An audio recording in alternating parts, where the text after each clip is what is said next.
Hello दोस्तों, अगर आप एसएससी सीजीएल 2024 के लिए प्रिपरेशन करना चाहते हो तो ये वीडियो आपके लिए है।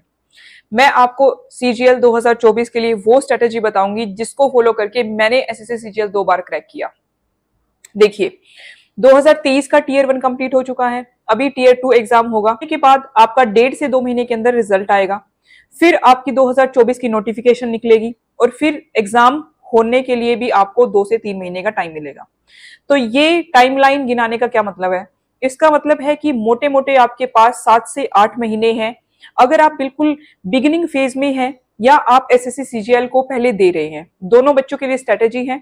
फर्क सिर्फ इतना है कि जो फाइनल ईयर ग्रेजुएशन के फाइनल ईयर के बच्चे हैं उनको थोड़ा ज्यादा मेहनत करनी पड़ेगी, ज्यादा एफर्ट्स लगाने पड़ेंगे उन बच्चों के बजाय जो पहले से ही इस पैटर्न में है। तो स्ट्रेटेजी को डिस्कस करने से पहले मैं आपको बता देती हूं कि सीजीएल 2022 के बाद अपना पैटर्न चेंज कर चुका है। और पैटर्न में क्या क्या चेंज हुआ, टीयर 2 में क्या चेंज हुआ। टीयर 1 आपका एज इट इज है, टीयर 2 में आपके जीके और रीजनिंग भी ऐड हो गए हैं। पहले सिर्फ मैथ्स और इंग्लिश आता था और इन 2 सेक्शन के साथ साथ आपका कंप्यूटर भी ऐड हो गया है जो क्वालिफाइंग है बट मैंडेटरी है। तो इसके बारे में पैटर्न को कंप्लीटली समझने के लिए मैंने एक वीडियो बनाई है और उसमें डिटेल्ड तरीके से कितने आपके मार्क्स हैं, क्या आपकी नेगेटिव मार्किंग है, कौन कौन सी चीजें ऐड करी हैं एसएससी ने, मैथ्स में इंग्लिश के सिलेबस में क्या चेंज हुआ है। इसके लिए मैंने डिटेल्ड में 2 वीडियो बना रखी है और दोनों के लिंक मैं आपको डिस्क्रिप्शन बॉक्स में दे दूंगी, आप वहां से जाके इसको चेक कर सकते हो। तो अब सीधे स्ट्रेटेजी पे बात करते हैं। देखिए, पहले आप टीयर 2 में सिर्फ इंग्लिश और मैथ्स के बलबूते पे एक जॉब लेते थे, पर अब 3 सेक्शन और आपके ऐड हुए हैं। बट अभी भी अगर आप अपने मैथ्स को स्ट्रॉन्ग कर लेते हो तो आपको इस कंपटीशन में एक एज मिल जाएगा। आपको पता है कि मैथ्स एक बड़ा डिसाइडिंग फैक्टर रहता है कि आपकी सिलेक्शन होगी कि नहीं होगी। तो सबसे पहले है क्या मटेरियल हमें मैथ्स का पढ़ना चाहिए। सबसे फर्स्ट बुक है जो किरण पब्लिकेशन की बुक है 7500 प्लस, आप उस बुक को लीजिए। यही बुक मैंने अपने टाइम पे करी थी, यही बच्चे अब इसको फॉलो करते हैं और ये बुक मुझे ऐसा लगता है कि इसका बिल्कुल रामबाण इलाज है। आप इस बुक को उठाइए, इसमें आपका basic maths plus advanced maths दोनों के चैप्टर दिए हुए हैं। और इसमें आप इसको कैसे अटेम्प्ट करेंगे, आप बिल्कुल chapter to chapter and question to question, जितने 7500 प्लस क्वेश्चन हैं तो आप सारे के सारे क्वेश्चन करिए। सपोज आपका first chapter, suppose number system आपने उठा लिया, तो नंबर सिस्टम में जितनी भी कैटेगरी दे रखी हैं आप सभी कैटेगरी वाइज चलिए, एक एक क्वेश्चन सोल्व करते चलिए। जिस भी कैटेगरी में आपको जिस भी क्वेश्चन में प्रॉब्लम लग रही है आप उसको स्टार मार्क कर लो और उसकी एक्सप्लेनेशन आप उसी चैप्टर की जो एंड में दे रखी है वहां पे जाके देख लो। आपको वहां से अगर समझ में आ जाती है तो वेल एंड गुड, अगर समझ में नहीं आती है तो आप उसी क्वेश्चन से रिलेटेड पूरी कैटेगरी को यूट्यूब पे देख सकते हैं। यूट्यूब पे हम अपना टाइम एंटरटेनमेंट के लिए, म्यूजिक के लिए हम यूट्यूब को यूज करते हैं, बट मैं आप सभी एस्पिरेंट्स को बताना चाहूंगी कि जितना आपका एग्जाम होता है आप यूट्यूब का यूज सिर्फ और सिर्फ अपने स्टडी के लिए करिए, आपके लिए बेनिफिशियल भी होगा और टाइम सेविंग भी होगा। तो आप उस कैटेगरी के क्वेश्चन यूट्यूब पे जाके सर्च करिए और आपको पूरा का पूरा सॉल्यूशन, बहुत सारे मैथ्स के ट्यूटर हैं जैसे अभिनय सर हैं, गगन सर हैं, राकेश सर हैं, सबने बड़े अच्छे से एक्सप्लेन किया हुआ है। तो आप वहां से उस कैटेगरी को समझ सकते हैं और उससे रिलेटेड कैटेगरी के क्वेश्चन आप अपने आप निकालने में सफल हो पाएंगे। ऐसे करके आप सभी चैप्टर को, किरण पब्लिकेशन के सभी चैप्टर को आप करिए और उसको रिवाइज करिए। रिवीजन का तरीका क्या है कि एक बार पहले आप सीधा सीधा चलिए, आपने एक चैप्टर कर लिया, दूसरा कर लिया, तीसरा कर लिया, आप उसमें सिर्फ वो क्वेश्चन पे स्टार मार्क लगाते जाओ जिस क्वेश्चन में आपको प्रॉब्लम आ रही है। तो एक बार करने के बाद जब आप उसकी रिवीजन करोगे तो आपने सिर्फ उन्हीं क्वेश्चन को देखना है जिसमें आपको प्रॉब्लम थी। फिर उन प्रॉब्लम वाले क्वेश्चन में से कुछ ऐसे क्वेश्चन होंगे जो आपसे फिर भी नहीं निकलेंगे, तीसरी बार में आपको उनको डबल स्टार मार्क कर लेना है और सिर्फ उनकी रिवीजन करनी है। ऐसे करते करते आपको सारी बुक को मैं तो कहती हूँ याद कर लीजिए, आपको याद हो ही जाएगा। मेरा याद करने से मतलब है कि आप इतने बार उसको सोल्व कर लो कि आपको ऑटोमेटिकली उसकी स्टेटमेंट देखते ही आपको पता लग जाए कि इसका ऑप्शन क्या रहेगा। जब मैंने एसएससी के लिए प्रिपेयर किया था तो मैं सिर्फ स्टेटमेंट देके ये बता देती थी कि इसका क्या आंसर है। अलजेब्रा में और परसेंटेज में हमें क्वेश्चन याद ही हो गए थे कि इनके आंसर क्या होंगे। जो दूसरा है आपका मटेरियल वो रहेगा किरण पब्लिकेशन का ही एडवांस्ड मैथ का। तो उसमें एडवांस्ड मैथ में सिर्फ आपके एडवांस्ड मैथ के चैप्टर दिए हुए हैं, आप उन चैप्टर को उसमें से कर सकते हैं। बहुत सारे बच्चे ऐसे हैं जिसको एडवांस्ड मैथ से डर लगता है, उनको ज्योमेट्री से डर लगता है, कईयों को ट्रिग्नोमेट्री से डर लगता है, तो उनके लिए बहुत बढ़िया बुक है। एक बार आप 7500 प्लस वाली बुक में से कर चुके हैं, दूसरी बार आप एडवांस्ड मैथ को उठाइए और वैसे ही बिल्कुल चैप्टर टू चैप्टर आप इसके सारे क्वेश्चन सॉल्व करिए। तो स्ट्रेटेजी बिल्कुल सेम रहेगी। पहले बार आप पूरी बुक को करो, दूसरी बार जब आप रिवीजन करेंगे तो उन क्वेश्चन को छांट लीजिए जिसमें आपको प्रॉब्लम है, तीसरी बार उन प्रॉब्लम वाले क्वेश्चन में से जो प्रॉब्लमेटिक एरिया आपके रह गए हैं, तीसरी बार आप उन क्वेश्चंस को करिए। ऐसे करते करते आपने इसकी 4 से 5 बार रिवीजन कर देनी है। जो तीसरा आपका मटेरियल है वो है राकेश सर के क्लास नोट्स। एक बार जब आप किरण पब्लिकेशन की दोनों बुक को कर लोगे तो आपको राकेश सर के नोट्स में कोई भी डिफिकल्टी नहीं आने वाली। अगर आपको डिफिकल्टी आती है तो सर उसके बारे में यूट्यूब पे भी बताते हैं और उसका एक्सप्लेनेशन सर के क्लास नोट्स में भी मिलता है।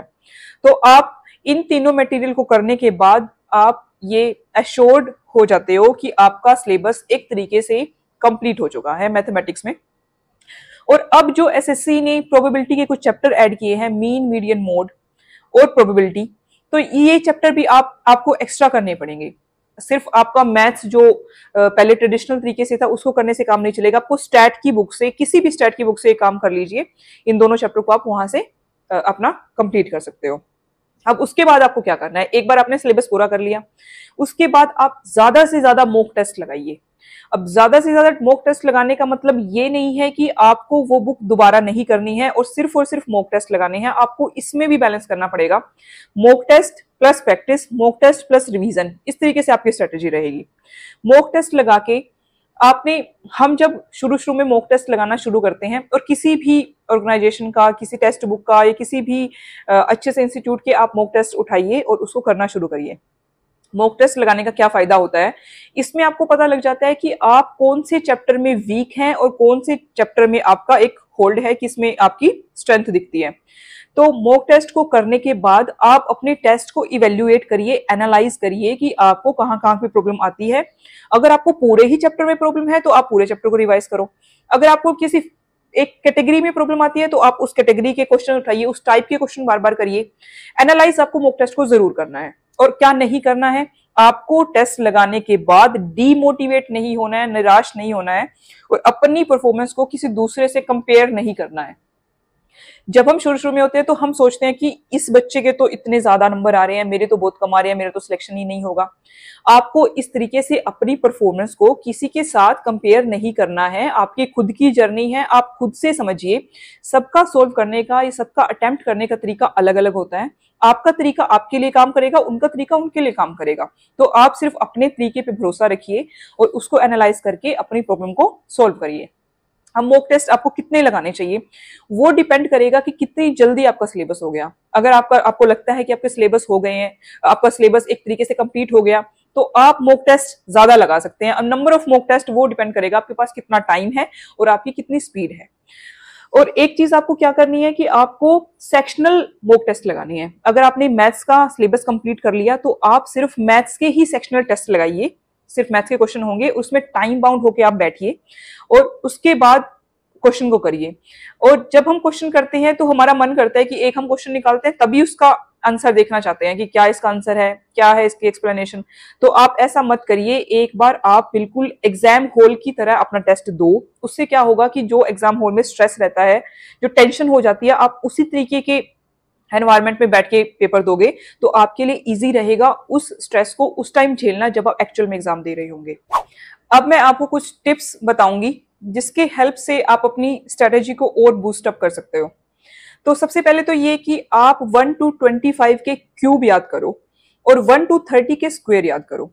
तो एटलीस्ट आपको इन नंबर के स्क्वायर एंड क्यूब याद होने चाहिए। आप लर्न करो, आप याद करो, आप रट्टा मारो, आप कैसे भी करो, बट आपके माइंड में इनकी कैलकुलेशन होनी चाहिए। तो ये आपको हेल्प करेगा। देखिए, एसएससी सीजीएल स्पीड और एक्यूरेसी का गेम है। अगर मैं किसी भी कैंडिडेट को कोई भी क्वेश्चन करने के लिए दूं जो 1 या 1.5 साल से इस एग्जाम की प्रिपरेशन कर रहा है तो वो भी मैथ्स के क्वेश्चन को निकाल देगा। बट क्या चीज ऐसी है जो आपको डिफरेंशिएट करेगी उन कैंडिडेट से जिनका सिलेक्शन नहीं होगा और जो कैंडिडेट सिलेक्शन ले जाएंगे? वो ये कि मैथ्स में आप कितनी जल्दी कैलकुलेशन करते हो और कितनी एक्यूरेटली करते हो।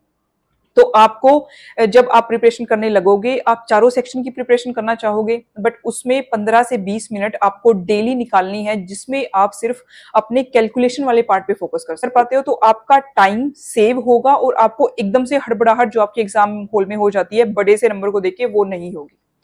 दूसरी चीज क्या है कि आपको क्या नहीं करना है।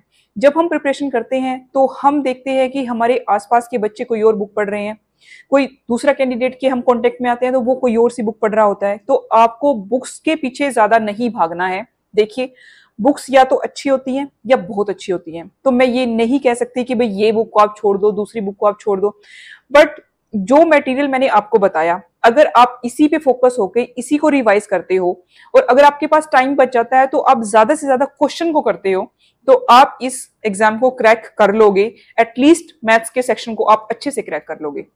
जब हम मार्केट में जाते हैं और हमें किसी चीज के 4 मटेरियल का पता होता है तो हम सोचते हैं कि चारों को एक ही टाइम परचेज करें। कई लोगों के लिए ये स्ट्रेटेजी काम नहीं करती। जब उनकी टेबल पे 4 बुक एकदम से रखी जाती है तो उनके माइंड में बर्डन आ जाता है कि हम इसको कैसे कंप्लीट करेंगे। तो इसके लिए आप क्या कर सकते हो, आप एक एक बुक लेके आइए। आप एक बुक लेके आओ और उसको पहले कंप्लीट करो, फिर आप दूसरी बुक लेके आओ, फिर आप उसको कंप्लीट करो। देखिए, ये स्ट्रेटेजी थोड़ी सी इंडिविजुअल है। इंडिविजुअल के लिए एकदम से मटेरियल लाने का काम करता है, इंडिविजुअल के लिए एक एक बुक वाला काम करता है। तो जो आपको सूट करता है आप उसको फॉलो कर लीजिए। दूसरी चीज है सोशल मीडिया का यूज। आपकी तैयारी जितने टाइम के लिए चल रही है तो मैं आपको सजेस्ट करूंगी कि आप सोशल मीडिया का यूज ना करें, बिल्कुल भी ना करें। अगर आपको थोड़ा अपना माइंड को फ्रेश करना है तो आप 5 से 10 मिनट उसको यूज कर सकते हैं, but not more than that. Social media एक ऐसी बीमारी है जो हमारे टाइम को इतनी जल्दी खा जाता है, हमें खुद भी नहीं पता लगता। ये सोशल मीडिया पहले भी यही था, बाद में भी यही रहेगा, अभी भी यही है। तो अगर आप कुछ टाइम के लिए आप इसको छोड़ दोगे तो कोई धरती नहीं फट जाएगी, आसमान नहीं गिर जाएगा, बट ये आपकी सिलेक्शन में आपकी हेल्प कर देगा। तो मैं आपको सजेशन यही दूंगी कि आप प्लीज सोशल मीडिया का यूज ना करें। अगर आपसे नहीं एकदम से छूट रहा है तो आप थोड़े टाइम के लिए करें। अच्छा, तीसरी चीज क्या है कि सोशल सर्कल। जब हम तैयारी में जाते हैं तो उस टाइम हमारा सर्कल बहुत बड़ा होता है। हमें फ्रेंड्स के साथ बात करना, गॉसिपिंग करना, पार्टी करना लोगों को बहुत पसंद होता है। तो अगर आप यही चीज करते रहोगे तो आप एग्जाम के लिए अपना टाइम कब दोगे? तो मेरा सजेशन ये है कि आप अपना सर्कल, अपने रिलेटिव्स प्लीज थोड़े टाइम के लिए छोड़ दें। अगर आपको ये लगता है कि वो आपसे नाराज हो रहे हैं, आपसे दूर हो रहे हैं, तो आप कुछ टाइम के लिए उनको होने दें। जैसे ही आपकी सिलेक्शन होगी तो वो वापस आ जाएंगे, आपका सर्कल भी वापस आ जाएगा। और अगर आपका सर्कल वापस भी नहीं आता तो नया बन जाएगा, तो इसमें कोई बड़ी प्रॉब्लम नहीं है। आप उस टाइम के लिए अपने काम पे फोकस करो और इन सब चीजों की परवाह करे बिना आप अपने काम पे फोकस करो। चौथी चीज क्या है, जब हम किसी चीज के लिए प्रिपेयर करते हैं, कोई एम रखते हैं अपने सामने, हमारा कोई गोल हम डिसाइड करते हैं, तो उसके बीच बीच में हमें कई बार फीलिंग आती है कि ये होगा कि नहीं होगा। अनसर्टेनिटी हमारे माइंड में आती है और वो uncertainty leads to depression and stress. तो ये इतने भारी भारी शब्दों से आपको बचना है, इस फीलिंग से आपको बचना है। थोड़ी टाइम के लिए अगर आप में नेगेटिविटी आती है, आप में स्ट्रेस आता है, तो आप थोड़े टाइम के लिए उसको अपने माइंड में लेके और निकाल भी सकते हो। आप मैनेज कर लो कि ये चीजें आपके एग्जाम का एक पार्ट एंड पार्सल है जो आती हैं, बट आपको ये भी सीखना पड़ेगा कि इसको कैसे दूर करना है। और इसके दूर करने का एक यही तरीका है कि आप अपनी तैयारी में लगे रहो। अगर आप अपने मूड के हिसाब से प्रिपरेशन करोगे तो आपका कभी भी मूड नहीं करेगा कि मैं इसको पढ़ लूं, उसको नहीं पढ़ लूं। तो आपको लगे रहना है। आप जैसे ही अपना काम करते रहोगे आपका डिप्रेशन भी चला जाएगा, आपकी टेंशन भी चली जाएगी। और थोड़ी बहुत टेंशन मुझे ऐसा लगता है कि किसी भी एग्जाम के लिए होनी भी चाहिए। उतना स्ट्रेस आपके माइंड में रहे कि अगर मैं इस चीज को खोऊंगा तो मेरे से क्या क्या चीजें छूट जाएंगी, इतना स्ट्रेस आपके माइंड में रहना भी चाहिए। तो आप अपनी स्ट्रेस लेवल को भी मैनेज करके अपने काम पे फोकस करिए। शुरू करते हैं एसएससी सीजीएल 2024 के लिए इंग्लिश की स्ट्रेटेजी। सबसे पहले तो आप अपने सिलेबस की प्रिंट आउट अपने टेबल पे रखो। आपको कीवर्ड्स पता होने चाहिए कि किन किन चीजों के बारे में आपको एफर्ट्स करना है। तो अगर हम सिलेबस को डिकोड करें तो आपके 3 सेक्शन आते हैं। पहला है आपका ग्रामर सेक्शन, फिर है आपका वोकैब सेक्शन और तीसरा है आपका कॉम्प्रीहेंशन सेक्शन। ग्रामर का वेटेज है 30 to 35% और आपका कॉम्प्रिहेंशन प्लस वोकैब का वेटेज है 70 to 65। तो अगर ग्रामर की बात करें तो ग्रामर के लिए पहली बुक जो है वो है नीतू सिंह, मैडम नीतू सिंह की वॉल्यूम 1। उसमें आपका ग्रामर का सारा पार्ट दे रखा है, प्लस आपका लास्ट में वोकैब सेक्शन भी दे रखा है, आपके सिनोनिम्स, एंटोनिम्स, सारा कुछ उसमें दे रखा है। तो आप उस बुक को उठाओ और उसके चैप्टर वाइज उसको पढ़ना शुरू करो। हर एक चैप्टर कंप्लीट करने के बाद एंड में जो क्वेश्चन दे रखे हैं आप उनको प्रैक्टिस करो, और जिस रूल को लर्न करने में आपको प्रॉब्लम है उसको आप नोट डाउन कर सकते हैं। मैं आपको बिल्कुल सजेस्ट नहीं करूंगी कि आप सारी बुक के नोट्स बनाइए या शॉर्ट नोट्स बनाइए। बुक में ही ऑलरेडी बुक ही एक नोट फॉर्म में वो आपको मिलती है, तो आप उसी पे हाईलाइट कर सकते हो, उसको रिवाइज करो। और दूसरा हम बात करते हैं वोकैब सेक्शन की। तो वोकैब एक ऐसा सेक्शन है जिसको आपको याद ही करना पड़ेगा। इसमें कोई समझने वाली चीज नहीं है, बट जितना आप उसको प्रैक्टिस में लाओगे उतना आपको याद होता रहेगा। तो इसका सिर्फ एक ही तरीका है कि आप इसको प्रैक्टिस करिए बार बार। वोकैब के लिए दूसरा मटेरियल है आपका ब्लैक बुक। ब्लैक बुक में आपके सारे वर्ड्स इस तरीके से दे रखे हैं जो बिल्कुल ही एग्जाम ओरिएंटेड है, और आप इसको बाय हार्ट लर्न कर लो और ऐसे के ऐसे आपको एग्जाम में मिलेंगे। देखिए वोकैब का सेक्शन अगर हम बात करें तो किसी एक बुक में आएगा, ये हम शॉर्ट नहीं कह सकते। वोकैब का इतना वास्ट है, जितना आप पढ़ते रहोगे उतने ज्यादा आपको वर्ड्स याद होते रहेंगे, और यही आपके लिए बेनिफिशियल रहेगा। तीसरा, अगर हम कॉम्प्रिहेंशन की बात करें जिसका वेटेज इंग्लिश में सबसे ज्यादा है, तो कॉम्प्रिहेंशन को कैसे कवर करें। अब हम वोकैब को याद कर लेंगे, ग्रामर की रूल्स को पढ़ लेंगे, बट कॉम्प्रिहेंशन को करने के लिए आपको बिल्कुल बेसिक को आपके स्ट्रॉन्ग करना पड़ेगा। इसके लिए या तो आप न्यूज़पेपर रीडिंग करो या फिर आप नोवेल रीडिंग करो, बट नोवेल रीडिंग मैं आपको बिल्कुल सजेस्ट नहीं करूंगी, ये आपको बिल्कुल एक अलग जोन में लेके जाएगा। बट अगर आप न्यूज़पेपर की बात करते हैं तो आपको उसमें नए नए वर्ड्स भी मिलेंगे, आपको पढ़ते हुए याद रहेगा कि ये वर्ड मेरे पेपर में आ सकता है, तो आप उसके नोट्स बना सकते हो, शॉर्ट नोट्स, हैंडी नोट्स, जिसको आप बिफोर एग्जाम एकदम से रिवाइज कर लो। न्यूज़पेपर पढ़ने का एक और बेनिफिट है कि इसमें आपकी जीके भी इंप्रूव होती रहेगी, और कंट्री में क्या चल रहा है, करंट अफेयर से रिलेटेड आपको वहां से पता लगता रहेगा। तो न्यूज़पेपर आपको पढ़ना चाहिए। एडिटोरियल के साथ साथ जो दूसरी न्यूज आती है उनको भी आप पढ़िए, और जैसे आप उसको पढ़ोगे तो आपकी एक कॉमन सेंस बनती रहेगी, जिससे आप कॉम्प्रिहेंशन को इजीली सोल्व कर पाओगे। वो प्रोसेस है और आप उसको प्रैक्टिस से ही कर पाओगे। जितना आप उसमें प्रैक्टिस करोगे उतना उसमें माहिर होते रहोगे। और फिर आपकी बात करते हैं PQRS की, जम्बल्ड सेंटेंसेस की। एक MB पब्लिकेशन की बुक आती है, उसमें से किया था, उसमें प्रीवियस ईयर क्वेश्चन पेपर भी दे रखे थे। उनको सबको कवर करने के साथ साथ आप YouTube का भी हेल्प ले सकते हो। YouTube पे मनीषा बंसल मैडम के जो लेक्चर्स हैं वो काफी यूजफुल रहेंगे, तो आप उनको फॉलो कर सकते हो, और वहां से आपकी इस तरीके के क्लोज टेस्ट हैं, आपकी जम्बल्ड फ्रेजेस हैं, ये आपकी वहां से प्रैक्टिस होती रहेगी। इसके साथ साथ ऐसी कौन सी ट्रिक है जो आपके लिए बेनिफिशियल रहेंगी। सबसे पहली ट्रिक है कि आप सोने से पहले कुछ टाइम 15 से 20 मिनट, हाफ एन आवर, आपने जो वो कैब याद करी आप उसको बार बार करिए।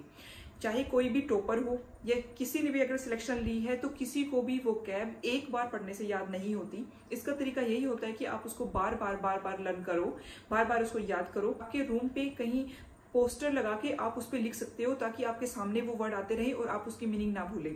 और सोने से पहले अगर आप उसको रिवाइज करोगे, फिर एक बार आप उठ के रिवाइज करोगे, तो वर्ड्स याद होते रहेंगे और आपको एक्स्ट्रा एफर्ट उसमें नहीं करने पड़ेंगे। तो इंग्लिश के लिए अगर आप इसी स्ट्रेटेजी को फॉलो करते हो तो इंग्लिश में आप अच्छा स्कोर कर सकते हो। आप मेंस में भी और Tier 1 में भी आपका अच्छा स्कोर इसमें हो जाएगा। और इंग्लिश और मैथ्स एक बड़ा रोल प्ले करते हैं SSC CGL की सिलेक्शन में। मैथ्स के लिए मैं ऑलरेडी एक वीडियो बना चुकी हूँ, उसका लिंक मैं डिस्क्रिप्शन बॉक्स में आपको दे दूंगी, आप वहां से देख सकते हो। जीके के बारे में बड़ी डिटेल्ड में वीडियो लेके आई हूँ, एक एक पॉइंट आपको बताऊंगी और आप इसको नोट डाउन कर सकते हो, स्क्रीनशॉट ले सकते हो। इस वीडियो से बाहर आपको जीके का कुछ भी नहीं देखना। आर्टिकल 5 से 11 में सिटीजनशिप का जिक्र है, 12 से 35 में आपके फंडामेंटल राइट पूछे गए हैं, 36 से 51 आपके DPSP हैं, 51A में आपकी फंडामेंटल ड्यूटीज हैं। जब हम ज्योग्राफी की बात करते हैं तो वैसे तो हमें सारे स्टेट याद होते हैं, बट अगर नॉर्थ ईस्टर्न स्टेट्स की बात करें तो वहां पे हमें थोड़ी कंफ्यूजन हो जाती है। जो सबको आता है वो आपको आना चाहिए, बट जो सबको नहीं आता है आप उसके लिए भी कोशिश करो कि वो भी आपको आए, ताकि वो आपको थोड़ा सा अहेड लेके जाए। तो जीके को आप 3 पार्ट में डिवाइड कर सकते हो, एक है स्टैटिक, एक है डायनामिक और एक है प्रीवियस ईयर क्वेश्चन। तो अगर हम स्टैटिक की बात करें तो स्टैटिक में आपके सारे सब्जेक्ट आ जाएंगे, history, polity, geography, economy, science etcetera. Dynamic में बात करें तो डायनेमिक वो है विच कीप्स ऑन चेंजिंग, आपका करंट अफेयर का पार्ट। करंट अफेयर कितना पढ़ना है वो मैं आपको बताऊंगी। करंट अफेयर के क्वेश्चन भी एसएससी में आएंगे। प्रीलिम तो आपका क्वालिफाइंग है, बट मेंस में आपके इसके नंबर ऐड होंगे, तो आपको ये पढ़ना पड़ेगा, आप इसको स्किप नहीं कर सकते। तीसरा है आपका प्रीवियस ईयर क्वेश्चन। तो तीसरा सोर्स या तीसरी कैटेगरी जिसको जो आपको पढ़नी है वो है प्रीवियस ईयर क्वेश्चन। तो सबसे पहले हम डिस्कस करते हैं स्टैटिक पार्ट को। स्टैटिक पार्ट में हर एक सब्जेक्ट को उठाते हैं और उस पर मैं आपको बताऊंगी कौन कौन से सोर्सेस हैं और कितना आपको पढ़ना है। जीके का सिलेबस हमेशा से वास्ट रहा है, इसमें आप जितना मर्जी पढ़ लो उतना मर्जी कम है, बट आपको इतना पढ़ना है कि आपके एग्जाम क्लियर हो जाए। जीके को आप कभी भी पूरा नहीं कर सकते, मतलब जीके ऐसा नहीं होता कि मैंने 100% एग्जामिनेशन पॉइंट ऑफ व्यू से देखते हुए और इनपुट आउटपुट रेशियो को देखते हुए कि भाई हम कितनी एफर्ट्स करेंगे, कितना टाइम लगाएंगे और उसका आउटपुट कितना निकलेगा, उस हिसाब से मैं आपको सोर्सेस बताने वाली हूँ। सबसे पहले अगर बात करें पॉलिटी की, अगर हम पॉलिटी की बात करें तो पॉलिटी में सबसे पहली बुक है लूसेंट।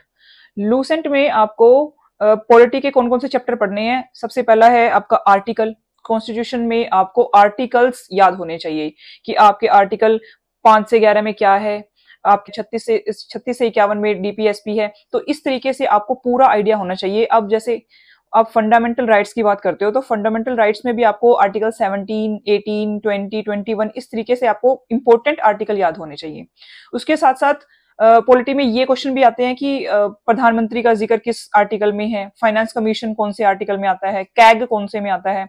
तो जो इंपॉर्टेंट आर्टिकल है वो आपको याद होने चाहिए, ठीक है। और आपके एरियाज कौन से हैं जो आपको याद करने हैं, आपको इंपॉर्टेंट अमेंडमेंट्स याद करनी है। कॉन्स्टिट्यूशन में अमेंडमेंट हुई है और जो इंपॉर्टेंट अमेंडमेंट्स है वो आपको याद होने चाहिए। उसके बाद है आपका शेड्यूल्स, कितने शेड्यूल हैं, स्टार्टिंग में शेड्यूल कितने थे, फिर इंक्रीज होके कितने हो गए, ये इन्फॉर्मेशन होने चाहिए। और उन शेड्यूल में क्या क्या दिया हुआ है, इसके लिए आप शेड्यूल के लिए निमोनिक्स भी बना सकते हो, वो ईजी हो जाते हैं याद। अगर आप चाहते हो कि मैं शेड्यूल्स पे निमोनिक्स की एक वीडियो अलग से बनाऊं जिससे आपको वो याद हो जाए, तो आप मुझे कमेंट बॉक्स में लिख सकते हो। मैं आपके लिए शेड्यूल्स की ऐसी वीडियो बनाऊंगी कि उसके बाद आप कभी नहीं भूलोगे कि कौन से शेड्यूल में क्या चीज आती है। उसके बाद आपका डीपीएसपी, आपको 3 जो पार्ट्स में डिवाइड है वो पता होना चाहिए। गांधीयन किस में आते हैं, सोशलिस्ट किस में आते हैं, इस तरीके से आपको मोटी मोटी सारी इंफॉर्मेशन होनी चाहिए। ऐसा नहीं है कि आप सारे के सारे आर्टिकल याद कर लोगे, बट इंपॉर्टेंट आपको जरूर आइडिया होना चाहिए। एक जो आपका टाइम होता है, जो आपकी डोमेन होती है कि जैसे 36 से 51 तक डीपीएसपी है, तो ये आपको जरूर आइडिया होना चाहिए। टाइमलाइन आपको पता होनी चाहिए। उसके बाद है बोरोड प्रिंसिपल्स की, कॉन्स्टिट्यूशन को कहां कहां से बोरो किया गया, रशिया से हमने क्या लिया, यूएस से हमने क्या लिया, ऑस्ट्रेलिया से हमने क्या लिया, इस तरीके की चीजें भी आपको पता होनी चाहिए। कॉन्स्टिट्यूशन असेंबली ये कब फॉर्म हुई थी, इसमें कौन कौन मेन पर्संस थे, वो इंफॉर्मेशन आपको होनी चाहिए। और इसके साथ है पिनाकल के पीवाईक्यूज, प्रीवियस ईयर क्वेश्चंस, जहां से भी आप कोई भी सब्जेक्ट कवर करोगे उसके बाद आप पिनाकल से प्रीवियस ईयर क्वेश्चन पढ़ोगे और उसको अटेम्प्ट करोगे। और इसके साथ साथ पॉलिटी का एक और सोर्स है, जैसे कि बहुत सारी वेबसाइट हैं जिसपे डेली, वीकली या मंथली क्विज आते हैं। अगर आप डेली क्विज की बात करें तो 10 से 15 क्वेश्चन आप पॉलिटी के अटेम्प्ट कर सकते हो। तो उसमें भी जैसे जैसे आप पढ़ते रहोगे वैसे वैसे आपको आइडिया होता रहेगा कि आपने कितना पढ़ लिया, सही है कि सही पढ़ा या फिर गलत डायरेक्शन में हो। और एक बार जब आप क्विज को करते हो, किसी क्वेश्चन को अटेम्प्ट करते हो, तो उसके बाद अगर आप थ्योरी पढ़ते हो तो आपको पता लगता है कि इस तरीके से क्वेश्चन फॉर्म किया गया था। आप इंपॉर्टेंट चीजों को फिर मिस नहीं करते। एक बार जब आपने क्वेश्चन को देख लिया कि इस तरीके से क्वेश्चन आ रहे हैं, तो वो जो कीवर्ड होते हैं वो आपके माइंड में स्टक हो जाते हैं और आप जब थ्योरी पढ़ते हो तो आपको और अच्छे से याद होता है। तो एक बार जब आप सिलेबस के गो थ्रू हो जाओ तो उसके तुरंत बाद आप पीवाईक्यू पे आ जाओ। ऐसा मत सोचना कि भाई मैं 7-8 बार उसको रिवाइज करूंगा फिर उसके बाद पीवाईक्यू लगाऊंगा। 1 या 2 बार आपने बुक को पढ़ लिया वो सफिशिएंट है, उसके बाद पीवाईक्यूज करो और फिर आप दोबारा से उसको रिवाइज कर सकते हो। अब हम बात करेंगे हिस्ट्री के लिए स्ट्रेटेजी। हिस्ट्री एक ऐसा सब्जेक्ट है जिसमें आपको डेट्स और टाइमलाइंस याद करनी होती है। हिस्ट्री बहुत सारे बच्चों को बोरिंग भी लगता है और मुझे भी बड़ा बोरिंग लगता था, और बट हिस्ट्री एक इंपॉर्टेंट रोल भी प्ले करता है। और अभी तो एंशिएंट और मिडिवल हिस्ट्री से भी इसमें क्वेश्चन आते हैं। तो देखिए, हिस्ट्री को हम 3 पार्ट्स में डिवाइड करते हैं, ancient, medieval and modern history. तो मॉडर्न हिस्ट्री आपकी 1857 के बाद की काउंट होती है, या फिर 1600 के बाद की हम काउंट कर लेते हैं, जब से ब्रिटिश यहाँ पे आए थे। और उससे पहले हमारी मिडिवल है और बिल्कुल एंशिएंट जो हमारी बिल्कुल स्टार्टिंग की हिस्ट्री है। तो मैं बात बताऊंगी आपको कि एंशिएंट में आपको कौन कौन सी चीजें पढ़नी है, कहां से आपको पढ़नी है। एंड सबसे बढ़िया सोर्स हिस्ट्री का है लूसेंट। आप लूसेंट को बिल्कुल बढ़िया से पढ़िए, रिलीजियसली उसको पढ़िए। एंशिएंट हिस्ट्री की अगर हम बात करें तो एंशिएंट में आपकी इंपॉर्टेंट टॉपिक्स हैं इंडस वैली, हड़प्पा सिविलाइजेशन जिसको बोलते हैं, बुद्धिज्म, जैनिज्म, मौर्याज, गुप्तास, वर्दांस। तो ये कुछ ऐसे टॉपिक हैं जो आपको याद होने ही चाहिए। इसमें कौन से आपके किंग थे, कैसे आपके वॉर हुए और क्या क्या चीजें इसमें रही, तो ये आपको याद करना है। उसके बाद है मेडिवल हिस्ट्री। मेडिवल में आपके आएंगे दिल्ली सल्तनत, उसके बाद मुगल्स, और आपके वॉर्स एंड बैटल्स जितने भी हुए वो सारे आपके मेडिवल में है। मेडिवल थोड़ा सा मुश्किल रहता है as compare to ancient and modern, but ये भी इंपॉर्टेंट है और ये आपको पढ़ना चाहिए। इसका सही तरीका है कि आप बिल्कुल टाइमलाइन को याद करके चलो कि किसके बाद कौन आए, उसका उसका पतन कब हुआ, वो कब ओवर हुआ उनका शासन, उसके बाद कौन आया। तो इस तरीके से आपको टाइमलाइन बिल्कुल याद होना चाहिए। इसके लिए निमोनिक्स भी बहुत सारे हैं। अगर आप चाहते हैं कि मैं आपकी मिडीवल और एंशिएंट हिस्ट्री को थोड़ा इजी कर दूं तो आप मुझे बता सकते हैं, और मैं उस पर आप वीडियो बना के दे दूंगी जिसको आपको इजी हो जाएगा याद करना। उसके बाद हम बात करते हैं मॉडर्न हिस्ट्री की। मॉडर्न हिस्ट्री में मुझे सबसे इजी पार्ट लगता है। मॉडर्न हिस्ट्री में आपको याद करने हैं, एक तो आप याद करेंगे कि 1600 में जब ब्रिटिश आए थे इंडिया में, उसके बाद जो मेजर इवेंट हुए वो आपको याद होने चाहिए। जैसे कि आपका battle of Plassey, battle of Buxar, फिर उसके बाद आपके जितने भी अमेंडमेंट होते रहे साथ साथ में। 1857 का रिवोल्ट बहुत जबरदस्त तरीके से आपको याद होना चाहिए, कहाँ से शुरू हुआ था, किस कैंट में शुरू हुआ था, तो किसका क्या रोल रहा वहां पे। लखनऊ में कौन से शासक थे जिन्होंने 1857 का लड़ा था, दिल्ली में कौन थे। तो ये इंपॉर्टेंट चीजें आपको याद होनी चाहिए। उसके बाद आपको जितने भी ब्रिटिश वाइसराय, ब्रिटिश गवर्नर थे वो आपको याद होने चाहिए। किस किस टाइम पे क्या क्या कौन कौन आए थे। लॉर्ड विलियम बेंटिक किस टाइम पे थे, आपके ये डलहौजी किस टाइम पे थे, तो आपको ये चीजें याद होनी चाहिए। और उन्होंने कौन कौन से अमेंडमेंट किए थे, सती प्रथा किसने बंद किया था। तो ये जरूरी बातें जो कॉमन सी बातें हैं वो आपको याद होनी चाहिए। उसके बाद आपको गांधी एरा याद होना चाहिए कि कब वो साउथ अफ्रीका से वापस आए थे। उन्होंने चंपारण में, अहमदाबाद में, खेड़ा में कब कब उन्होंने वहां पे हड़ताल की थी और किस मुद्दे को लेकर हड़ताल की थी, उनकी भूख हड़ताल कब थी, उन्होंने सत्याग्रह कब किया था। तो ये जो मेजर इवेंट है 1920-21 में क्या हुआ था, चोरा चोरी की घटना, इस तरीके से जो आपकी मॉडर्न हिस्ट्री में टाइमलाइन है वो आपको मोटी मोटी याद होनी चाहिए। फिर डिटेल में आपको किसने क्या किया था वो याद होना चाहिए।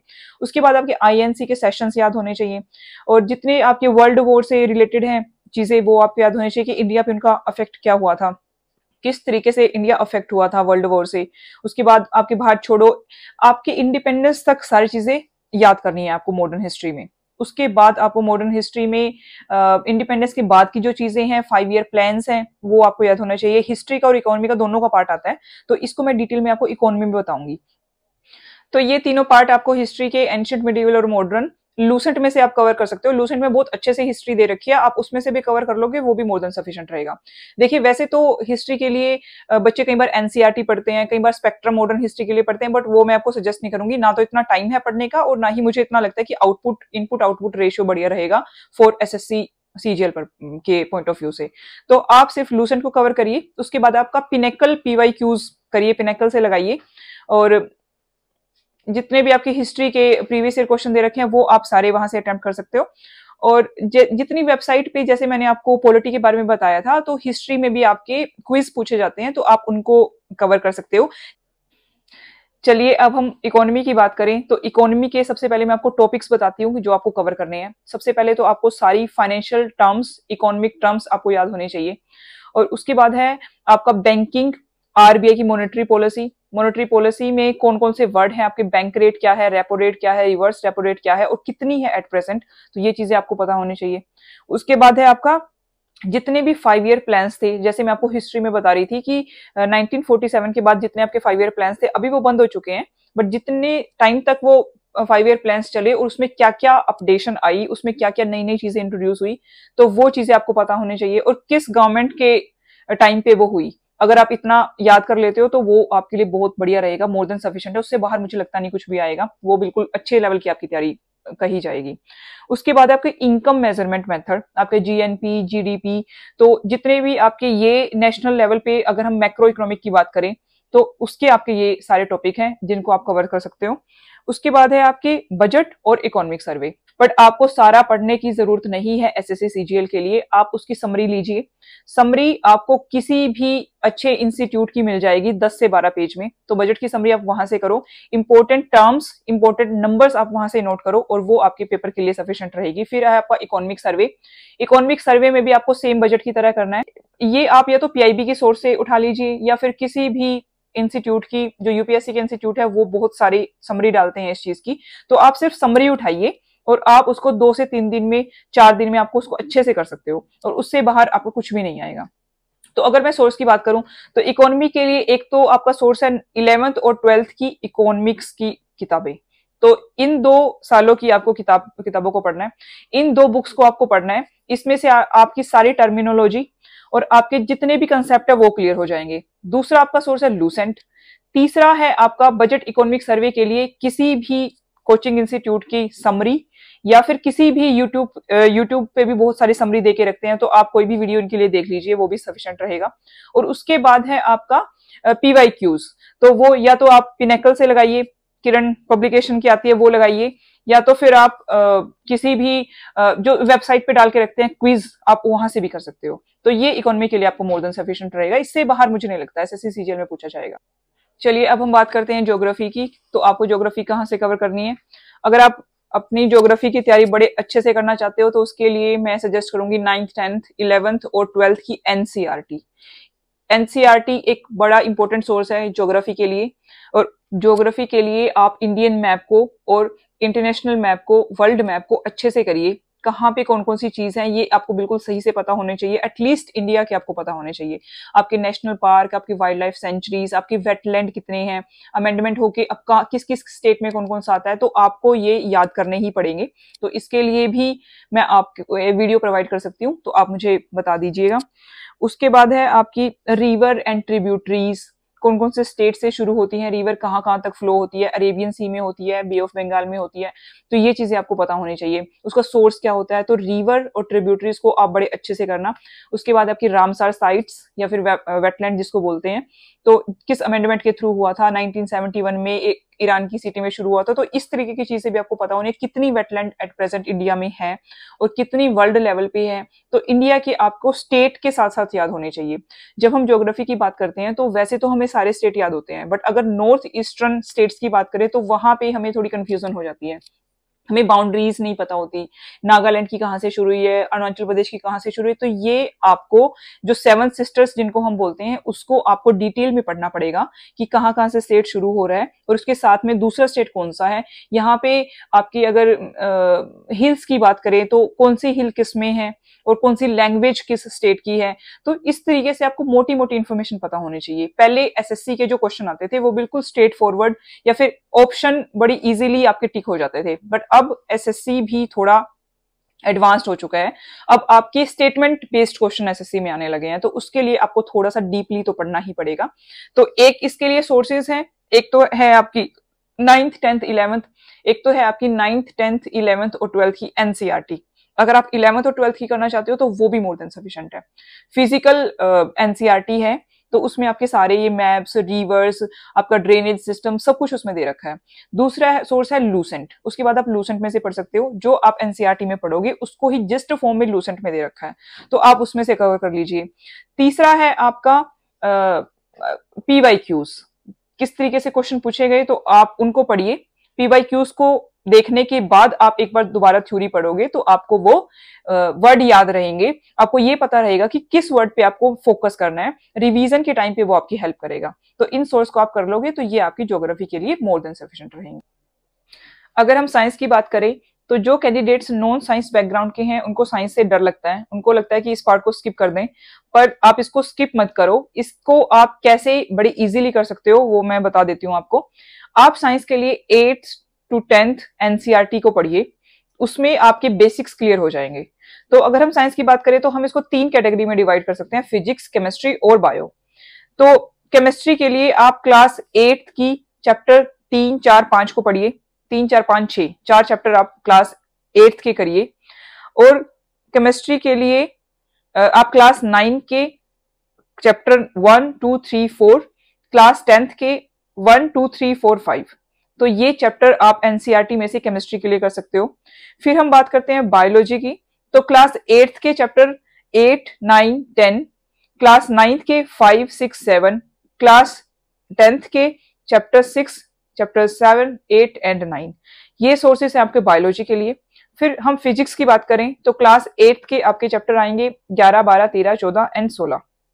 क्लास 9th के चैप्टर 8, 9, 10, 11 और क्लास 10th के चैप्टर नंबर 10, 11, 12, 13।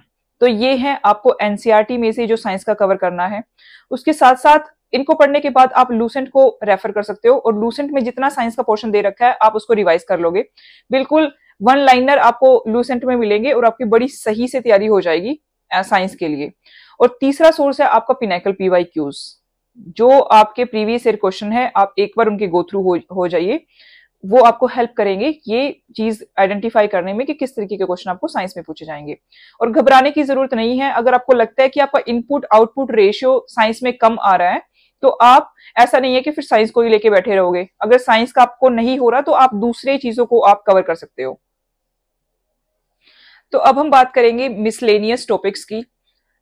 इन सारे स्टैटिक सब्जेक्ट के बाद जो आपका मिसलेनियस पार्ट आएगा तो उसमें आपको क्या क्या चीजें कवर करनी है। एक तो आपको बुक्स एंड ऑथर्स याद होने चाहिए कि जो आपकी फेमस बुक हैं उनके ऑथर कौन है और कब उसको पब्लिश करा गया, तो ये आपको नॉलेज होनी चाहिए। फिर है आपके पर्सन इन न्यूज, तो ये आपको थोड़ा करंट अफेयर का पार्ट भी है।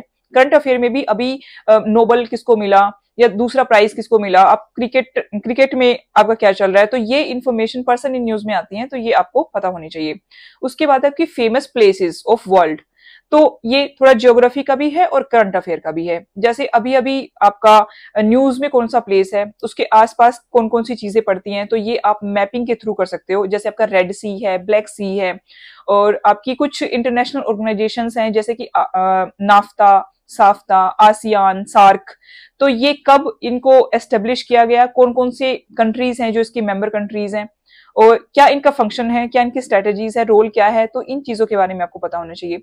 उसके बाद है जो अमेंडमेंट होती रहती है, जैसे कि आपने ज्योग्राफी में एक टॉपिक पढ़ा था रामसार साइट्स, वेटलैंड जिसमें आती है। 2023 में कौन सी ऐड हुई, 22 में कौन सी ऐड हुई, किसी पर्टिकुलर स्टेट में अगर पूछ लिया तो सपोज कि आपका हरियाणा में कौन सी ऐड हुई है, हरियाणा में है कि नहीं रामसार वेबसाइट, तो क्या क्या कंडीशंस होती हैं रामसार वेबसाइट की, भाई जो पानी होना चाहिए, उसमें थोड़ी सी आपकी जो ये वेजिटेशंस है वो होनी चाहिए, तो जो कंडीशंस फुलफिल हो रही है क्या वो ऐसे स्टेट में भी हैं जो सी के आसपास नहीं है, तो ये चीजें आपको पता होनी चाहिए। तो करंट अफेयर में बेसिकली कितना आपको करंट अफेयर पढ़ना है। अब आपका सवाल आएगा कि करंट अफेयर में आपको कितना करंट अफेयर कवर करना चाहिए। देखिए मैं आपको कहूंगी कि 1 साल का करंट अफेयर आप कवर करके चलो। तो अगर आप 1 साल का नहीं कर सकते तो मिनिमम 6 to 8 मंथ्स का आपको करंट अफेयर कवर करना है। तो करंट अफेयर में के लिए आप या तो कोई भी मंथली मैगजीन पढ़ लीजिए, बैंकिंग अड्डा की आती है, या फिर किसी भी वेबसाइट से, मैं किसी एक का नाम आपको नहीं बताऊंगी, किसी भी वेबसाइट पे जाइए, इस पे डेली के भी आती हैं, डेली के करंट अफेयर्स की न्यूज आएगी, वीकली आएंगी, मंथली आएंगी। तो अगर आप डेली डेली इसके लिए करोगे तो बहुत ज्यादा हो जाएगा। आप एक काम करिए, आप 15 दिन में पूरा एक उसकी समरी को उठाइए और उसमें से करंट अफेयर अपना कवर कर लो। करंट अफेयर आपको याद करने की कोशिश नहीं करनी है कि भाई इसमें ये न्यूज आई थी मैं इसको बिल्कुल रिमेंबर कर लूं। आप उसको पढ़ लीजिए। अगर आपके सामने इस तरीके का क्वेश्चन आपके एग्जाम में आएगा तो आपके माइंड में एकदम से क्लिक हो जाएगा, आपके सबकॉन्शियस माइंड में वो चीज बैठ जाएगी। तो जैसे ही उससे रिलेटेड कोई क्वेश्चन आएगा तो आप उसको इजिली कवर कर पाओगे। तो ये है आपकी ट्रिक करंट अफेयर की या फिर मिसलेनियस टॉपिक कवर करने की। ठीक है, ये है आपका सारा, भाई आप कहां से कवर करना है, कौन कौन सी बुक्स है और कौन कौन सी टॉपिक्स है इंपॉर्टेंट टॉपिक जो आप जीके के लिए कवर करोगे। जीके ही डिसाइड करेगा मैथ्स और इंग्लिश के अलावा कि आपका सिलेक्शन होगा कि नहीं होगा। आपको उन बच्चों से अलग करेगा जिनका सिलेक्शन नहीं होने वाला, और आप सिलेक्शन ले जाएंगे अगर आप इसको अच्छे से फॉलो करोगे। तो अब है कुछ ट्रिक्स एंड टिप्स। अब हम बात करेंगे एसएससी सीजीएल के जीके के पोर्शन को कवर करने की कुछ टेक्निक्स, टिप्स एंड ट्रिक्स। तो सबसे पहली चीज जिसका आपको ध्यान रखना है वो है कि आपको हर रोज थोड़ा ना थोड़ा जीके का पढ़ना है। चाहे आप 2 घंटे लगाइए, चाहे 3 घंटे लगाइए, आपको जरूर दिन में जीके का कुछ ना कुछ पोर्शन पढ़ना है। स्टैटिक हो या आपका करंट अफेयर हो या फिर आपका पीवाईक्यूज हो। तो सबसे सबसे पहला पॉइंट तो ये है कि आपको डेली करना है, आपको कंसिस्टेंट रहना है। ऐसा नहीं है कि आपने एक हफ्ते के लिए पूरा जीके पढ़ लिया और अगले हफ्ते आपने जीके का कुछ भी नहीं पढ़ा। जीके का क्या चक्कर है कि आप एक बार में जीके को याद नहीं कर पाते, कोई भी नहीं कर पाता। तो अगर आप इसको रिवाइज करते रहेंगे, जैसे आज रात को आप जीके को पढ़ के सोए, तो सुबह उठ के सबसे पहले आप उसी चीज को रिवाइज कर लीजिए जो आपने रात को पढ़ी थी, तो इससे आपको याद जल्दी हो जाएगा। फिर उसी चीज को आप वीक के बाद रिवाइज कर लो, आप संडे को बैठ के उसको पूरा रिवाइज कर लो। फिर उसके बाद आप उसको मंथ में एक बार रिवाइज कर लो। तो इस तरीके से अगर आप 3-4 बार उसकी रिवीजन करोगे तो आपको वो याद हो जाएगा। दूसरी चीज क्या है कि आपको मॉक टेस्ट लगाने हैं। मॉक टेस्ट मैंने मैथ्स और इंग्लिश की वीडियोस में भी बताया था कि मॉक टेस्ट बड़ा इंपॉर्टेंट रोल प्ले करते हैं। बट ऐसा नहीं है कि अगर आपके मॉक टेस्ट में नंबर कम आ रहे हैं तो आपको एग्जैक्ट पेपर में भी आपके कम आएंगे, नहीं। मॉक टेस्ट आपको हेल्प करने के लिए है कि कैसे आप एलिमिनेशन मेथड यूज कर सकते हो। अगर हम जीके की बात करें तो एक बार आपको पूरी शिद्दत से मैं कहूंगी आपको पूरा मॉक टेस्ट लगाना है। आपको एक क्वेश्चन की स्टेटमेंट पढ़ने के बाद एकदम से उसका आंसर देखने नहीं जाना। आप पहले उसको पूरा अटेम्प्ट करिए और अपने माइंड से एलिमिनेट करने की कोशिश करिए। जितने आपको ऑप्शन दे रखे हैं, अगर आप मॉक टेस्ट में एलिमिनेशन ट्रिक को सीख जाते हो तो फिर आपको ये चीज हेल्प करेगी आपके पेपर में। उसके बाद क्या है कि आपको गेस वर्क करना है। अब गेस वर्क आप मॉक टेस्ट में जितना प्रैक्टिस कर लोगे उतना ही आपको एग्जाम में काम आएगा। पर देखिए अभी आपको पता है कि पहले मेंस में आपकी जो नेगेटिव मार्किंग थी वो 1/4 थी। अगर हम प्रीलिम की बात करें, टीयर 1 की बात करें, तो उसमें तो आपकी 1/4 नेगेटिव मार्किंग है और उसके साथ साथ वो क्वालिफाइंग भी है, मतलब उसके मार्क्स ऐड नहीं होंगे आपकी फाइनल सिलेक्शन में या फिर टीयर 2 में। बट टीयर 2 की अगर बात करें तो उसमें अभी 1/3 नेगेटिव मार्किंग है। तो अगर मान लो आप एक क्वेश्चन ठीक करते हो और 3 गलत करते हो तो फिर आपका 0 हो जाएगा टोटल। तो इसलिए आपको गेस वर्क बड़े ध्यान से करना है। ऐसा नहीं है कि आपको मतलब आप 4 क्वेश्चन में कंफ्यूज हैं, आपको 3 लग रहे हैं। अगर आप 50-50 हैं, अगर आप 2 क्वेश्चन में तक आ गए हैं तब आप अपना गेस वर्क यूज करिए। अदरवाइज आपको ऐसे बिल्कुल हवा में तुक्के नहीं मारने हैं, क्योंकि वो आपके मार्क्स को बहुत कम कर देगा। तो ये जितने मैंने आपको सोर्स बताए आप इसको कवर करने की कोशिश करो। जितना आपसे होता है आप इसको पढ़ो अच्छे से और इसको कवर करो। तो आपको एज मिलेगा उन लोगों से जो मैथ्स और इंग्लिश में कहीं ना कहीं आपसे ऊपर हैं या फिर आपके इक्वल भी हैं। देखिए आपको जीके में वो क्वेश्चन तो गलत करने ही नहीं है जो सभी सही कर रहे हैं। मतलब जो इजी क्वेश्चन है, जो मीडियम टाइप क्वेश्चन है, जिनकी जो डिफिकल्टी लेवल है वो मीडियम है, आपको वो तो गलत करने ही नहीं है। उसके साथ साथ आपको उन क्वेश्चन को भी ठीक करने की कोशिश करनी है जो डिफिकल्ट है सबके लिए। चलिए अब हम बात करते हैं एसएससी सीजीएल 2024 के लिए रीजनिंग की स्ट्रेटेजी के बारे में। टीयर 2 में आपका हर एक क्वेश्चन 3 नंबर का होगा और उसके साथ में आपकी नेगेटिव मार्किंग भी 1/3 होगी। इसके लिए हम डिस्कस करेंगे कि रीजनिंग को करने की टेक्निक कौन सी है। इसकी टेक्निक है रिवर्स इंजीनियरिंग। और फिर हम डिस्कस करेंगे मटेरियल और बुक्स। तो इसके लिए हमें क्या परचेज करना है। बेसिकली 2 बुक्स हैं जिसको आप रीजनिंग के लिए रेफर कर सकते हो। एक है किरण पब्लिकेशन की एसएससी रीजनिंग और दूसरी है एसएससी रीजनिंग की पिनैकल की। तो अगर इन दोनों में से एक परचेज, दोनों ही बुक अच्छी हैं, पर मैं आपको सजेस्ट करूंगी कि आप पिनैकल को चूज करिए और पिनैकल को परचेज करिए। उसके बाद हम इस वीडियो में डिस्कस करेंगे डूज एंड डोंट्स। अब 2 टाइप के कैंडिडेट हैं जो इस वीडियो को देख रहे होंगे। एक वो जो ऑलरेडी अपीयर हो रहे हैं एसएससी सीजीएल में, जिन्होंने 2022 का दिया, 2023 का दिया और अब वो 2024 का देंगे। तो 2022 में जिनका सिलेक्शन नहीं हुआ होगा और 2023 में जिनके चांसेस है कि डिसेंट स्कोर नहीं आया सभी सब्जेक्ट्स में या फिर स्पेसिफिकली आपके रीजनिंग में, तो उनके लिए मैं बता दूं कि ऐसे बच्चों को आइडिया होगा एग्जाम के बारे में भी और सिलेबस के बारे में भी। सिलेबस के वो गो थ्रू हुए होंगे और एग्जाम भी उन्होंने दिया है, तो उनको पता है कि किस टाइप के क्वेश्चन आपके रीजनिंग में आते हैं। और मेरा ये मानना है कि मैं मान के चलती हूँ कि उन लोगों ने पीवाईक्यूज भी सोल्व किए होंगे और मॉक टेस्ट भी दिए होंगे। तो जो स्कोर अच्छा नहीं कर पाए उनके लिए क्या है कि वो बार बार जितनी भी शिफ्ट आई हैं 2022 में, 2023 की प्रीलिम की, तो उनकी सारे शिफ्ट के पीवाईक्यूज को वो अटेम्प्ट करेंगे। जितने क्वेश्चन उनसे सोल्व हो रहे हैं वो ठीक है और जितने बाकी रह जाते हैं तो उसके लिए वो यूट्यूब वीडियो या फिर पिनैकल, इन 2 सोर्सेज को रेफर कर सकते हो। अब यूट्यूब पे क्या है कि आपको कोई टॉपिक समझ नहीं आया, फॉर एग्जांपल पजल अगर आपको नहीं आया तो आप सिंपली इसको सर्च करेंगे यूट्यूब पे और जो भी वीडियो आगे आती है आप उसको खोलिए, उसमें से पजल समझो और उसके बाद आप इसको अपने मॉक टेस्ट में और प्रैक्टिस के ड्यूरिंग इसको यूज कर सकते हो।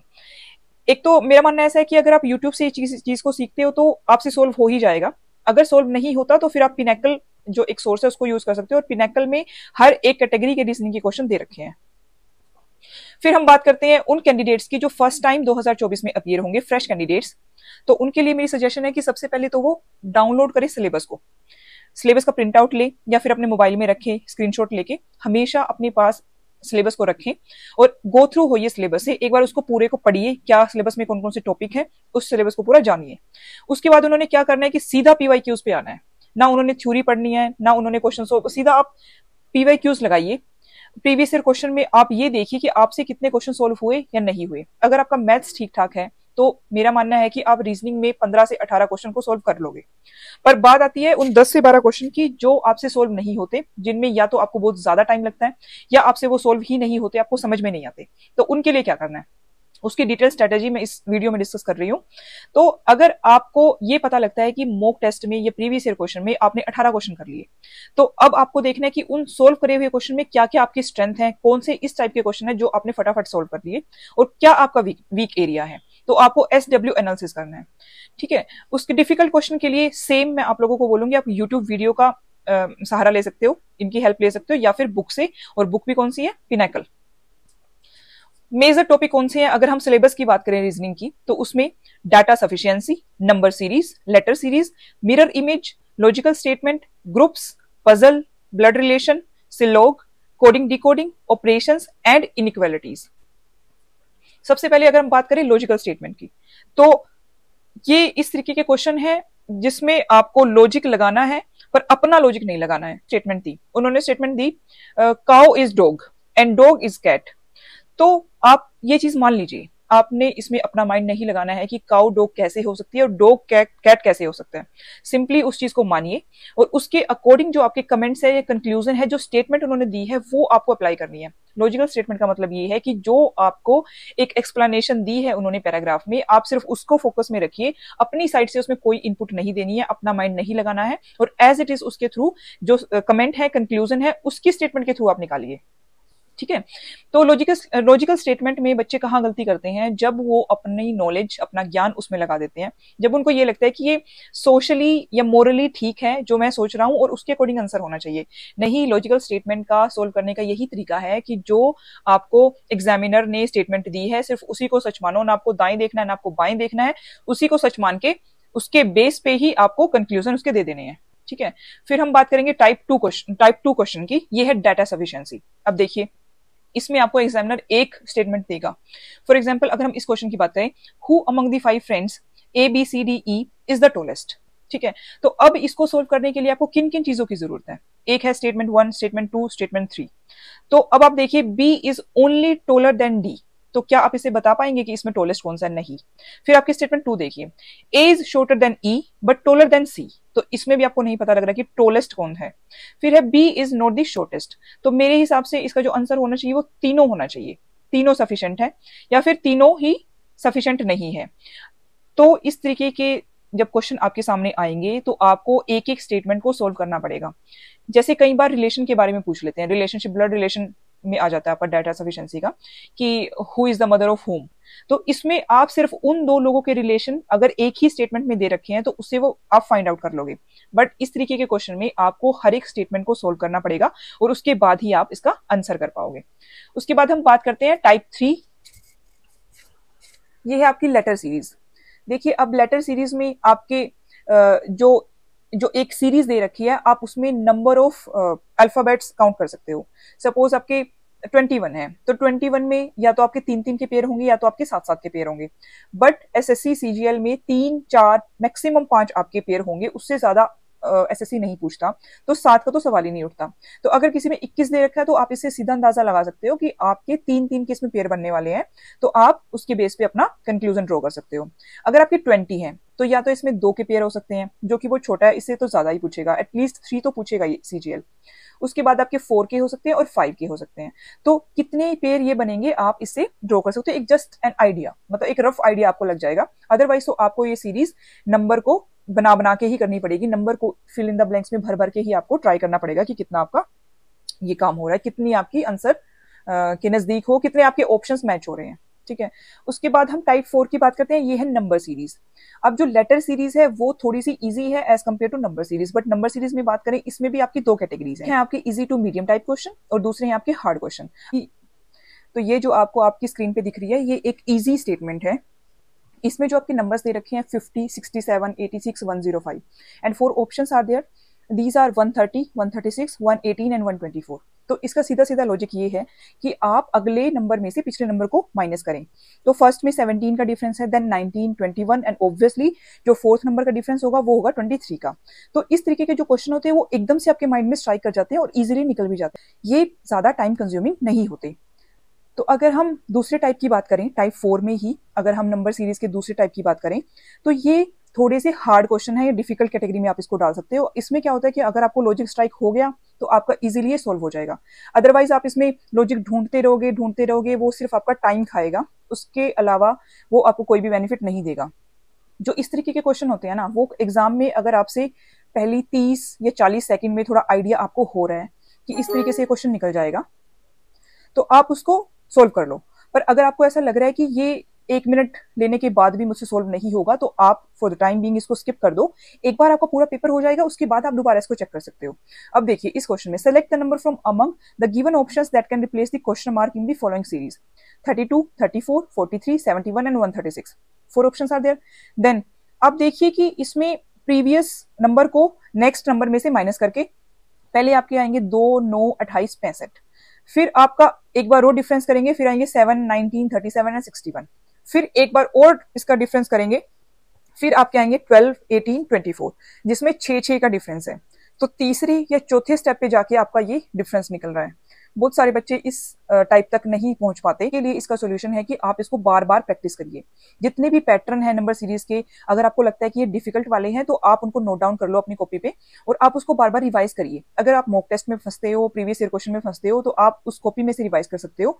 एकदम से अगर आपको कोई डिफरेंट चीज लगती है या मुश्किल चीज लगती है, तो आप उसको एकदम से नोट डाउन कर लो, ताकि बाद में आपको वो याद रहे या फिर बाद में सोल्व करने में आपको ईजी रहे। उसके बाद है आपके टाइप 5 पजल, टाइप 5 कैटेगरी। तो ये है पजल। अब इसमें भी बच्चों को थोड़ी शिकायत रहती है कि अब पजल जो एसएससी सीजीएल के हैं वो काफी डिफिकल्ट हो गए हैं, क्योंकि एसएससी सीजीएल अभी सेट को इंट्रोड्यूस करने की सोच रहा है, मतलब गवर्नमेंट अभी सेट को इंट्रोड्यूस करने की सोच रही है। तो जो पजल आते हैं वो इस टाइप के आने लगे हैं कि बैंकिंग वाले को बच्चे भी आ जाए, रेलवे वाले भी आ जाएं, तो पजल को थोड़ा सा डिफिकल्ट कर दिया है।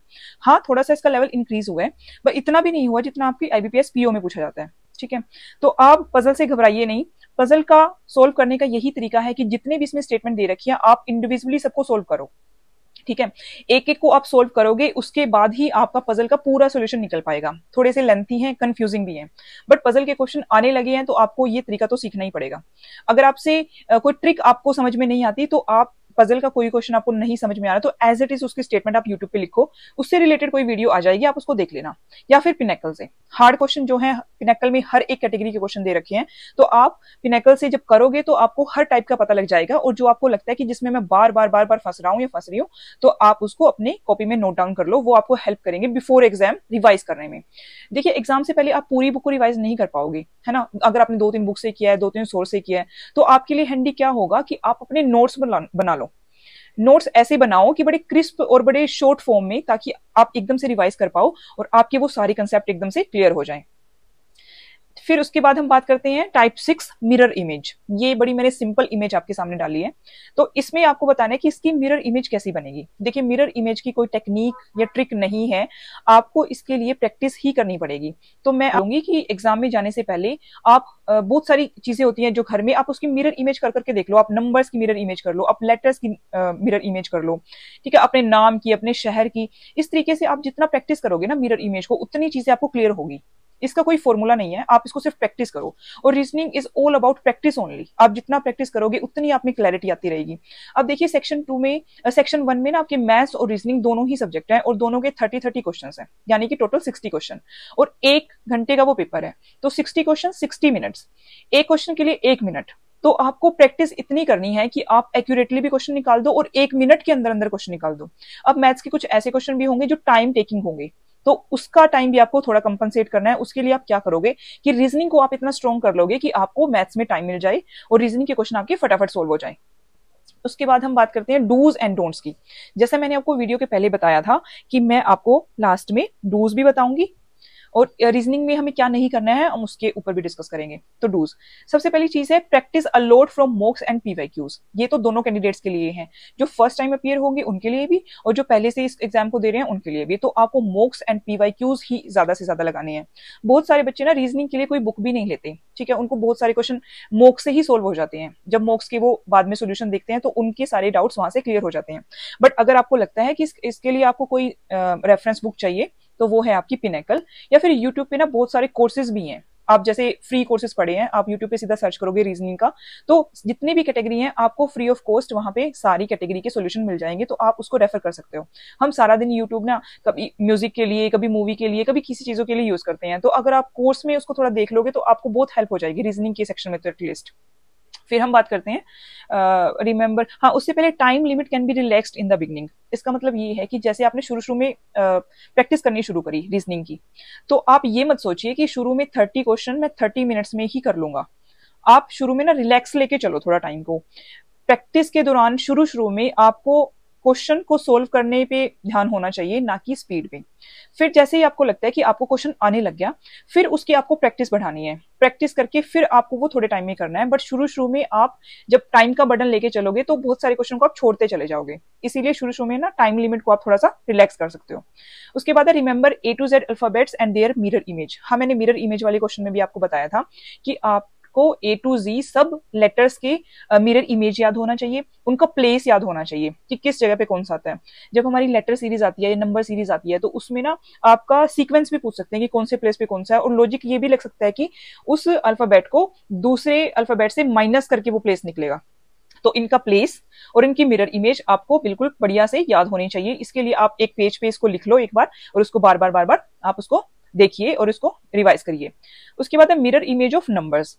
फिर लर्न स्क्वेयर्स एंड क्यूब्स। ये मैंने आपको मैथ्स की जब स्ट्रेटेजी बताई थी तो उसमें भी बताया था कि आपको कैलकुलेशन फास्ट करने के लिए 1 to 25 तो कम से कम क्यूब याद होने चाहिए और 1 to 30 स्क्वेयर याद होने चाहिए। ये आपको मैथ्स में भी हेल्प करेगा और रीजनिंग में भी हेल्प करेगा। ठीक है, उसके बाद है follow the statement, don't try to apply your knowledge into it. ये लॉजिकल स्टेटमेंट के लिए मैं बात बोल रही हूँ कि जो आपको स्टेटमेंट दी है एज इट इज उसको लो, उसको एक्सेप्ट करो और उसके बेस पे आप कंक्लूजन को ड्रॉ करो, अपनी कोई इनपुट उसमें नहीं देनी है। उसके बाद है डोंट्स। सबसे पहला तो don't just do mock test but analyse it too. ठीक है, जब हम कोई मॉक टेस्ट देते हैं ना तो हमें सिर्फ मार्क्स देखने की जल्दी लगी रहती है कि हम फटाफट मार्क्स देख लें, बट मॉक को लगाने का फायदा तभी है जब उसको आप एनालाइज करोगे। बिना एनालिसिस के उसका कोई भी बेनिफिट आपको नहीं होने वाला। उससे ही आपको पता लगेगा कि कौन सी हार्ड कैटेगरी है, कौन सी इजी कैटेगरी है, और कौन सी कैटेगरी पे आपको बार बार किस टाइप को आपको ज्यादा सोल्व करने की जरूरत है और किस पे आपको ज्यादा टाइम देना है। बहुत सारे कैंडिडेट्स क्या करते हैं कि जो इजी क्वेश्चन होते हैं ना उन्हीं पे लगे रहते हैं, उनको लगता है कि ये सोल्व हो रहे हैं, इसको करते जाते हैं, बट आपको हार्ड और डिफिकल्ट टाइप के क्वेश्चन भी करने पड़ेंगे। देखिए, जो एसएससी सीजीएल का कंपटीशन है ना उसमें तो अब आपको आप कुछ छोड़ के चल ही नहीं सकते, और रीजनिंग तो एक ऐसा सब्जेक्ट है जिसमें आप अच्छे से प्रैक्टिस कर लोगे तो उसमें आपको बेनिफिट बहुत मिलेगा। ठीक है, ये ऐसा सब्जेक्ट है जिसमें आप 100% भी स्कोर कर सकते हो। 90 मार्क्स में से आप 80+, 85+ मार्क्स ला सकते हो, और ये बड़ी आसानी से पॉसिबल है अगर आप इसको थोड़ा ध्यान से करें तो। जीके आपका थोड़ा अनसर्टेन रहता है, मैथ्स में आपको कैलकुलेशन करनी होती है, सारे चैप्टर्स करने होते हैं, इंग्लिश का भी आपको बराबर ध्यान रखना पड़ता है, पर जो रीजनिंग है ना, रीजनिंग आपको बहुत जल्दी रिजल्ट देगी, और ये मार्क्स फैचिंग सब्जेक्ट है। ठीक है, तो आप इस पे थोड़ा फोकस करिए। Don't spend too much time on one question during exam. ये मैं आपको पहले बता चुकी हूँ। अगर आपको कोई ऐसा क्वेश्चन लगता है ना कि वो निकल ही नहीं रहा और आप उस पर अड़े बैठे हो, तो आप उससे थोड़ा सा आगे बढ़ जाइए फॉर द टाइम बिंग। मैं ये नहीं कहती कि आप छोड़ते चलो उन चीजों को, पर आप स्किप कर दो थोड़े टाइम के लिए। एक बार आप एग्जाम पूरा कर लेते हो ना, पूरा देख लेते हो, फिर उन क्वेश्चन पे आओ। देखिए, ऐसा बहुत बार होता है कि जब हम शुरू में क्वेश्चन करने लगते हैं एग्जाम में, तो सपोज 10 नंबर का कोई एग्जाम है, मतलब 9th क्वेश्चन है, 10th क्वेश्चन है, वो आपसे नहीं आया, पर जब आप 50वां या 51वां क्वेश्चन कर लेंगे ना, तो उसके बाद आपकी माइंड की फंक्शनिंग ऐसी हो जाएगी, जब आप दोबारा उस क्वेश्चन पे आएंगे ना तो उसके चांसेस निकलने के, सोल्व होने के बढ़ जाते हैं। तो आप एक टाइम पे जब आप फर्स्ट रीडिंग दे रहे होते हैं ना एग्जाम की, तो उस पर ज्यादा टाइम मत लगाओ, जल्दी जल्दी उसको करते रहो। और फर्स्ट रीडिंग में तो आपको फटाफट करना है कि एक बार जो आते हैं सिर्फ मैं उनको सोल्व कर लूं, फिर दोबारा रीडिंग में मैं ये देखूंगा कि मेरे कौन से छूट गए थे और उसमें मैं दोबारा से टाइम लगाऊंगा। Don't take lightly this subject reasoning as its importance is equal to importance of subject maths in tier 2। ये मैं आपको ऑलरेडी बता चुकी हूँ। Don't try to guess in exam as there is 1/3 negative marking. देखिए, जो आपका ये सेक्शन है ना फर्स्ट, जिसमें रीजनिंग और मैथ्स आते हैं, तो ये आपके दोनों ही कैलकुलेटिव है, और इसमें तुक्का मारने की तो कोई जगह ही नहीं है, कोई गुंजाइश ही नहीं है। तो आप गैस वर्क को तो इस चीज में भूल ही जाना। तो ये है एसएससी सीजीएल की रीजनिंग की स्ट्रेटेजी। इसमें मैंने आपको सारे टाइप्स, कुछ क्वेश्चन के एग्जाम्पल और ट्रिक टेक्निक जो आपको यूज करनी है वो सारा इसमें एक्सप्लेन कर दिया है। तो आप इसको वीडियो को लाइक करिए, इसको शेयर करिए और आप चैनल को सब्सक्राइब भी कर लीजिए प्लीज़, क्योंकि ऐसी वीडियो बनाने में बहुत एफर्ट्स लगते हैं। और इस वीडियो को मैंने नए तरीके से बनाने की कोशिश करी है। आपके बार मैंने पीपीटी से इसको प्रेजेंट करने की कोशिश करी है, और मैं ऐसे इनोवेटिव चीज़ इंट्रोड्यूस करती रहूँगी ताकि आपको और बेटर समझ में आए। Thank you so much. Stay connected, stay healthy.